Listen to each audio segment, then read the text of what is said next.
할렐루야. 오늘 드릴 설교의 제목은 하물며 나귀조차도입니다. 본문은 민수기 22장 27절로 33절까지입니다.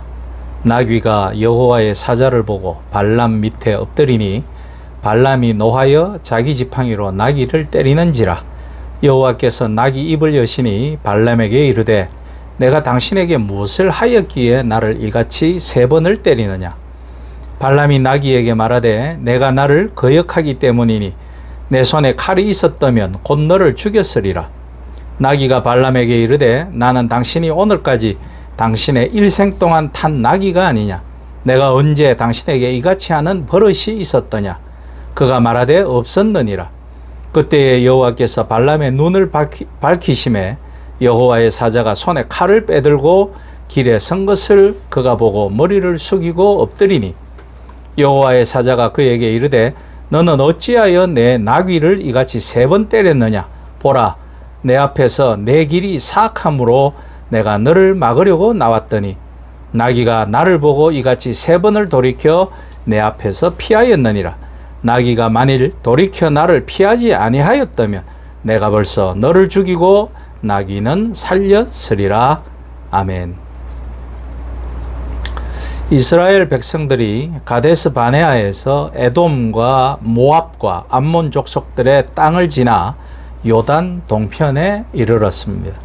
그들은 그곳에서 선제 공격을 가해온 아모리와 바산 족속을 물리치고 모압 평지에 진을 치게 되었습니다. 그곳에서 요단강만 넘으면 요단 서편 여리고입니다. 그런 상황에서 두려움을 느낀 모압 왕 발락과 동조자 발람의 어리석은 행각이 나타납니다.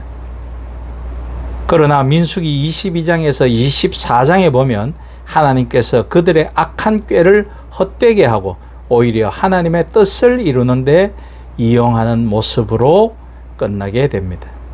이와 같은 사건을 통해 하나님이 언약 백성에 대해 가지시는 목적과 행하시는 섭리의 역사가 어떤 것인가를 엿보게 됩니다. 성경 인물 중에서 이름에 발자가 들어간 인물치고 훌륭한 인물을 찾아보기가 어렵습니다. 애굽에서 요셉을 가두었던 시위대장 보디발, 욥의 친구 중 나아마 사람 소발, 또한 다윗이 사울을 피해 방랑할 때에 다윗의 부하들을 위한 음식 요청을 거절하고 다윗의 무리를 폄하했다가 놀라서 죽은 마온 사람 나발 등 모두 별로 훌륭한 인물들은 아닙니다. 오늘 본문에도 발자가 들어간 2사람이 등장하는데 하나는 발락이요 또 하나는 발람입니다. 본문에서는 발람을 선견자로 소개하며 그에 관한 흥미로운 이야기를 소개하고 있습니다. 그런데 선견자는 선지자와 어떻게 다를까요? 선견자와 선지자는 모두 하나님의 뜻을 전달하는 구약시대의 예언자들이었지만 이들의 명칭과 주요 활동 방식에 미묘한 차이가 있습니다. 가장 큰 차이는 선견자는 히브리어로 로에나 호제라고 하며 환상이나 꿈을 통해 세상을 읽고 보는 능력이 있는 자를 일컫고 선지자는 히브리어로 나비라고 하며 부름을 받은 자, 선포하는 자라는 뜻을 가지고 있으며 하나님의 말씀을 대언하는 것에 중점을 둔다는 점입니다. 오늘 본문인 민수기 22장의 내용은 이러합니다. 이스라엘 백성이 모압 평지에 진을 치자 모압 왕 발락이 이스라엘을 크게 두려워하여 메소포타미아의 유명한 선견자 발람에게 사신을 보냅니다.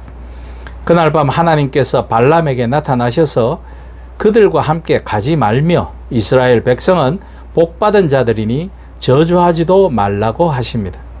이에 발람은 발락의 초청을 거절하고 그 사신들을 돌려보냅니다.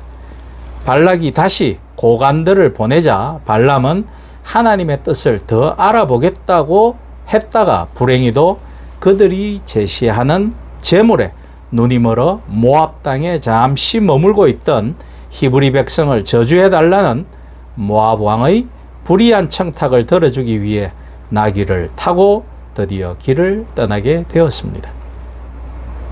이 여정에서 발람과 그를 태운 나귀와의 흥미진진한 실랑이가 벌어집니다. 발람이 나귀를 타고 그들과 함께 옳지 않은 일을 행하러 길을 떠나자 하나님께서는 진노하셨습니다. 여호와의 천사가 칼을 빼어들고 그들의 앞을 막아서자 이를 본 나귀가 3번이나 피하나 발람이 그때마다 나귀를 때리죠. 이에 하나님께서 나귀의 입을 열어 왜 때리느냐고 항변하게 만드셨습니다. 억울한 나귀는 입을 열어 주인을 향해 호소합니다. 왜 때리는 거요? 내가 뭘 잘못했소?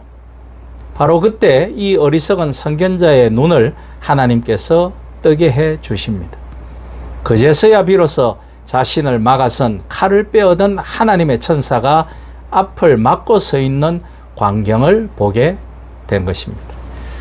그것은 짐승인 나귀조차 그들 앞을 막아선 하나님의 천사를 보았건만 자기가 받을 많은 재물에 눈이 먼 선견자는 재물에 대한 욕망이 눈을 이미 가리워 그는 눈을 뜨고 있으나 절체절명의 상황을 볼 수 없었던 청맹관이 상태였던 것입니다.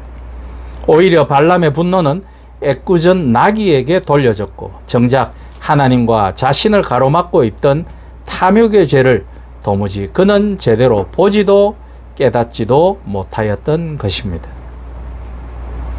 탐욕의 무서움은 우리의 눈을 가려 하나님이 보이지 않게 만듭니다. 하나님이 보이지 않는데 주변의 사람들은 더더욱 보이지 않을 것입니다. 탐욕의 무서움은 하나님과 대척점에 서 있다라는 것입니다. 하나님이 보이지 않는 인간은 지극히 이기적이고 자기중심적인 존재로 변하고 맙니다. 그리하여 그에게 있던 하나님에 대한 두려움과 경외는 곧 사라지고 황금 송아지의 주술에 걸려 세상의 것을 모두 차지하고야 말겠다라는 에리식톤 컴플렉스에 빠져들어 급기야 자신마저도 탐욕에 먹혀버리고 마는 것입니다. 그때쯤이면 짐승에게조차 보이는 하나님을 또 그분의 음성이나 말씀이 듣기지 않는 법입니다. 하나님이 발람의 눈을 밝히시니 발람이 여호와의 사자를 보고 자신의 잘못을 고백하며 기뻐하지 않으시면 돌아가겠다고 합니다. 이에 여호와의 천사는 그들과 함께 가되 자신이 이르는 말만 하라고 명합니다. 발락은 발람을 크게 환대하지만 발람은 하나님이 주시는 말씀만 할 수 있다고 말합니다. 오늘 본문의 사건을 읽으면서 삶의 지혜란 어떤 눈을 가지고 세상을 보며 살아가고 있는가에 달려있는 듯합니다. 눈은 뜨고 있으되 사리 분별을 못하는 사람을 우리는 미망에 사로잡힌 자라고 부릅니다. 이때의 미망은 미혹할 미자에 허망할 망자를 써서 사리에 어두워 갈피를 잡지 못하고 헤매인다의 뜻을 가지고 있습니다. 그래서 일상을 살면서도 연약한 들꽃 한 송이에서도 깃들어 있는 하나님의 창조와 은혜 그리고 세상을 향한 하나님의 사랑을 깨닫는 눈을 가진 인생은 복된 인생이요 지혜로운 삶이라고 여겨집니다. 이렇듯 지혜로운 삶을 살아가도록 문득 새롭게 우리를 일깨워주는 일들이 우리의 일상 속에 늘 자리하고 있음을 발견하게 됩니다. 일상의 은혜겠죠. 특히 저처럼 하나님의 은혜로 강가에 살게 되어 아침마다 아름다운 자연 속에서 운동과 산책을 할 수 있게 되어 매일과 계절마다 변화하는 강과 산야의 오묘한 모습들을 보면서 말씀을 묵상하고 기도를 드리게 되니 광야 교회에서의 삶에 하나님께 더 감사하는 마음이 생기기도 합니다. 그러므로 성경은 지혜와 명철의 외침이 광장에서 소리치듯 그리고 길거리에서 외치듯 우리를 향해 소리를 높이고 있다고 잠언 8장은 교훈하고 있는 것이겠죠.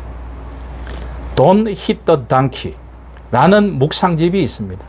그 묵상집엔 나귀에 대한 히브리어의 흥미로운 해석을 소개하고 있습니다.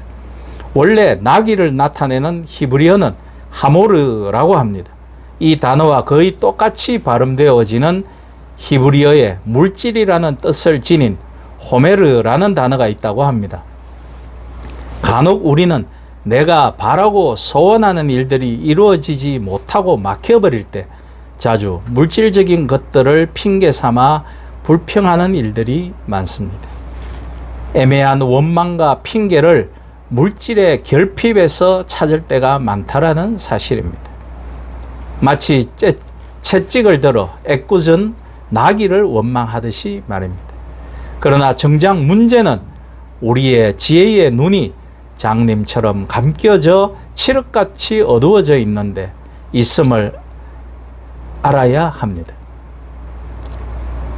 살아가면서 먼저 자신을 살피고 하나님의 뜻을 찾는 지혜가 얼마나 소중하고 귀한 일인지 깨닫게 됩니다. 그것은 교만과 욕심에 사로잡혀서는 그 같은 지혜를 얻을 수 없기 때문이죠. 선견자 발람을 일깨워 다시금 바른 길을 걷도록 우리 인생 속에 관여하시는 하나님의 거룩하신 개입을 바라볼 줄 아는 눈이 열려야 하겠습니다.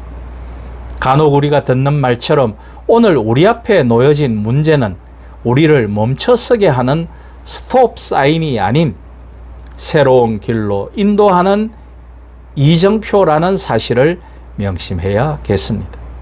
요즘 부쩍 시끄러운 전국에서 함부로 계엄을 통해 내란을 획책한 전 정권의 우두머리와 그 잔당들에게 부역하고 협조한 한때는 존경받던 기독교 지도자들과 통일교 등 이단 무리들을 보면서 소위 하나님을 섬긴다는 자들이 어찌 저리도 지혜롭지 못하고 어리석었을까 하는 속상함이 많습니다. 그래서 더 기도하게 됩니다. 그렇지만 힘겹고 절망적인 광야의 나그네 길을 살아가면서도 한 송이 꽃에서 우주를 보고 주저앉으려는 순간마다 하나님을 사랑하듯 세상을 이해하고 사랑하는 마음과 눈을 주셔서 깨닫게 하여 주시는 하나님께 무한 감사를 드리게 됩니다. 바라기는 우리를 향해 끊임없이 하나님이 주시는 신호에 눈과 귀가 열려 하나님이 우리를 인도하시는 길로만 나아가시는 여러분과 제가 될 수 있기를 우리 주 예수 그리스도의 이름으로 축복하며 부탁드립니다. 아멘.